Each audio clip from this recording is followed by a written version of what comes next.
Hi everyone, so my name is Soumya Nayyar and I am currently a second year student at SCMHRD Pune. So talking about my strategy for SNAP, I think I started my preparation somewhere around 5 to 6 months back from the exam because I was also preparing for other B-School exams like CAT, XAT, NMAT, SNAP, all of them.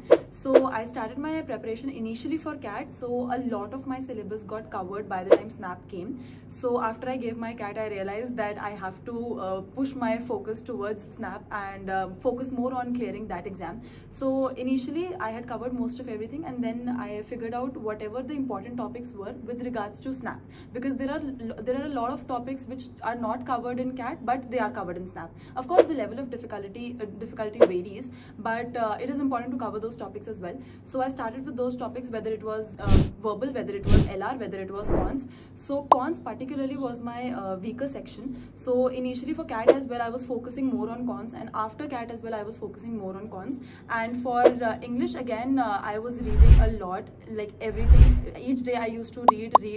So read as much as you can, because the words that you get, even when you get questions on how to fix a sentence or what is incorrect in a sentence, it's very easy to grasp if you have that reading capability in you.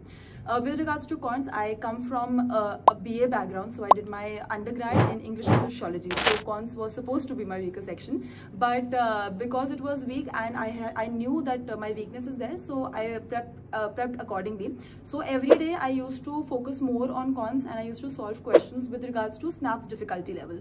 So initially, because CAT has a very different difficulty level, but SNAP is somewhere from low to moderate, so I picked up questions from that difficulty level and basic concepts to be covered in permutation, combinations, then arithmetic. Arithmetic is one major chunk when it comes to SNAP, so if that's covered, then of course you can focus on other sections as well, like geometry, mensuration and all of that. A few questions from trigonometry are also included, so that's somewhere to focus as well.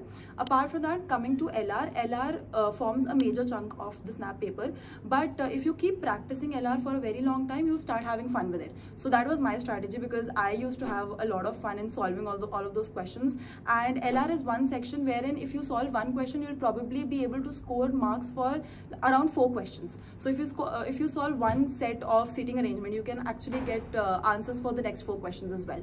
And major topics for LR would be specifically with regards to SNAP, it's clocks and calendars, it's seating arrangement, it's coding, decoding, it's input output. All of these sections have to be covered, and specifically critical reasoning, because usually we do not study critical reasoning a lot for other exams, but SNAP actually has critical reasoning and it has to be practiced, because all of the answers that you get, all of the options that you get are very relatable to each other. So it's better that you prepare well in advance for that.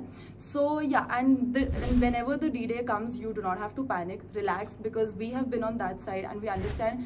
For me as well, it was like I have to clear the exam, it's now or never for me. And after CAT again I was dejected a lot. So when the D-Day came, I calmed myself down and I realized that it is important for me to calm myself, otherwise I won't be able to give my best foot forward.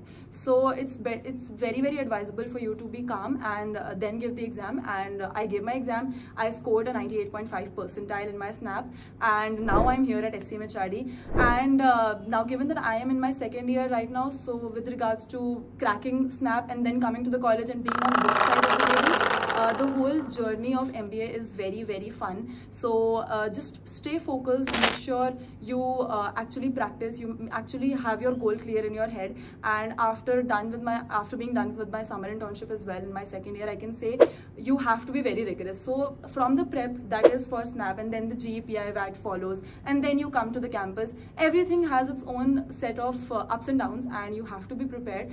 And with regards to the college, if I can tell you something, once you are on campus, you get to realize the MBA life where you don't get sleep for hours and you are always up day in, day out, everything.